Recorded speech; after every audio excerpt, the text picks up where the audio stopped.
Hey everyone, and welcome back to the Medicine Diary. Today, we've got a really important premium explainer for you. We are going to break down absolutely everything you need to know about Rosuvastatin. So if you're looking to take charge of your healthcare, well, you are definitely in the right place.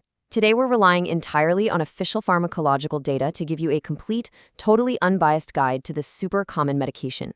We're keeping our focus strictly on the facts, making sure you get the most direct, clear, and actionable information possible for your daily routine. Getting a new prescription can be kind of intimidating. Maybe you literally just left your doctor's office, you're holding this new bottle of pills, and you're thinking, what exactly is going into my body? Well, our goal today is to completely demystify this medication. We want you to understand exactly what it is, what it actually does, and how to take it safely. Because really, it's all about transforming that apprehension into empowerment through a clear, structured understanding.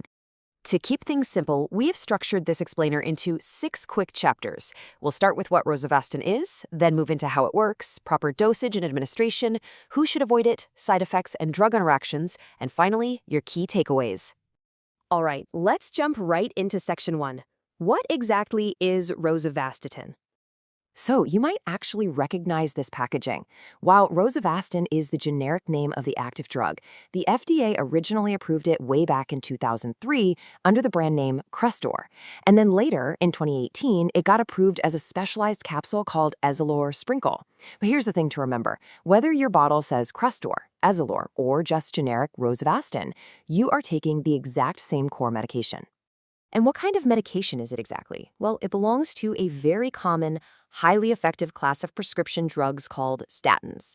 Statins are basically your frontline medications for treating high cholesterol, and more importantly, preventing major cardiovascular events. We're talking heart attacks and strokes.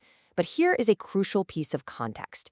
Statins are meant to be a team player. They're prescribed alongside a healthy diet, specifically when diet and exercise alone just aren't enough to safely control those cholesterol levels. It's a medical tool, right? But it's meant to be used in partnership with your lifestyle. Okay, moving on to section 2. How does this medication actually work? Think of the primary goal of this medication as a massive balancing act for your cholesterol. It tackles this by significantly reducing the bad LDL cholesterol and triglycerides in your blood, while actively working to increase your good HDL cholesterol. Balancing these levels out is what actually slows down that dangerous buildup of fatty plaque in your blood vessels. And it pulls off this balancing act through a pretty fascinating 1-2 punch right in your liver. First, Rosuvastatin essentially blocks an enzyme called HMG-CoA reductase, which drastically reduces your liver's ability to produce new cholesterol. Then, for its second trick, it boosts the liver's ability to pull existing cholesterol right out of your bloodstream and break it down. So it's a highly effective dual action mechanism. Let's move to section 3, proper dosage and administration. For the vast majority of patients, you'll be prescribed the standard daily tablet. You just swallow it whole once a day, and it doesn't matter if you take it with food or on an empty stomach. However, there is that specialized formulation we mentioned, the Ezilor Sprinkle capsules. These were designed specifically for adults who have trouble swallowing traditional pills, which is just a great example of medical innovation making things more accessible. Now, if you are prescribed the capsule form, the administration is very specific. You actually don't swallow the capsule itself. Instead, you carefully open it up and sprinkle those granules onto exactly 1 teaspoon of soft food. Stuff like applesauce or pudding works perfectly. Then you just swallow that mixture within 60 minutes. But listen, the absolute most important rule here, do not chew the granules. They literally have to enter your system whole via the soft food for the medication to work properly. Okay, regardless of whether you take the tablet or the capsule, there is one absolutely critical rule regarding over-the-counter items. If you use antacids, specifically ones containing a combo of aluminum and magnesium hydroxide, you have to wait a minimum of 2 hours after taking your Rosuvastatin before you take the antacid. If you take them too close together, it can actually block your body's ability to absorb the statin properly. Which brings us to section 4, who should absolutely avoid it? Because of the powerful way this drug impacts the liver and cellular development, there are some strict contraindications. Obviously, if you're allergic to Rosuvastatin calcium, it's a hard pass. But critically, it is strictly prohibited for anyone with active liver problems. Also, women who are pregnant, planning to become pregnant, or are currently breastfeeding absolutely must not take it. The official data is very clear that this medication can harm unborn or nursing babies, so you need to explore alternative treatments with your doctor. But even beyond those absolute restrictions, your personal medical context is a huge factor. You need to explicitly tell your doctor if you are over 65, if you're of Asian descent, or if you drink more than 2 glasses of alcohol a day. Oh, and definitely flag any history of thyroid or kidney issues. Why? Because these specific demographic and lifestyle factors can significantly change how your body metabolizes the drug, meaning your doctor might need to carefully tweak your dosage. All right, Section 5, Side Effects and Drug Interactions. Let's start with the most serious alert you'll see on the drug label. The most urgent warning is for a rare but severe muscle condition called myopathy. Listen, if you experience unexplained muscle pain, tenderness, or weakness, especially if you've also got a fever or feel unusually tired, you need to stop taking the medication and call your doctor immediately. This could be a sign of a muscle breakdown that can, in rare cases, lead to life-threatening kidney damage. So taking this symptom seriously is totally non-negotiable. On the less severe side, but things you should still keep an eye out for, are the more common side effects.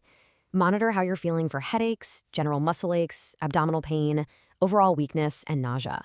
Also, official reports do note that in some cases, patients have experienced memory loss or confusion. The bottom line here is if you experience any side effect that's bothering you or just isn't going away, don't just brush it off. Bring it straight to your doctor or pharmacist. We also need to talk about what happens when rosuvastatin mixes with other stuff in your medicine cabinet. It interacts pretty strongly with immune system drugs like cyclosporine, blood thinners like warfarin, and several specific antivirals used for HIV and hepatitis C. It also has interactions with certain antifungals and even gout medications like colchicine. Combining these can dangerously amplify the statin's side effects. So your doctor absolutely must have a complete list of every single medication and supplement you take. No exceptions. And finally, Section 6, your key takeaways. Let's boil all of this down into your everyday routine. First, consistency is key. Build a habit of taking it once daily with or without food. Second, remember what we said earlier, this drug is a team player. You gotta maintain that cholesterol-lowering diet for it to really succeed. Third, if you do miss a dose, take it as soon as you remember. But, and this is important, never take 2 doses within 12 hours of each other. Finally, make sure you show up for your routine lab work so your doctor can check your liver and lipid panels. Now, just a quick but super important reminder. Like all the resources here at the Medicine Diary, this explainer is strictly for educational purposes, built right from the official data. Your primary care provider is always the ultimate authority on your specific needs. Never start, stop, or adjust your medication without having a direct chat with your prescribing physician. Armed with this knowledge, you're no longer just a passive patient. You are an active participant in your cardiovascular health. The next time you look at that prescription bottle, ask yourself, am I optimizing my lifestyle to give this medication the absolute best chance to save my heart? If you found this helpful, be sure to subscribe and drop a comment below with any questions you have. For more premium health guides, head over to themedicinediary.com. Thank you so much for exploring this with us. Keep asking great questions and stay curious about your health.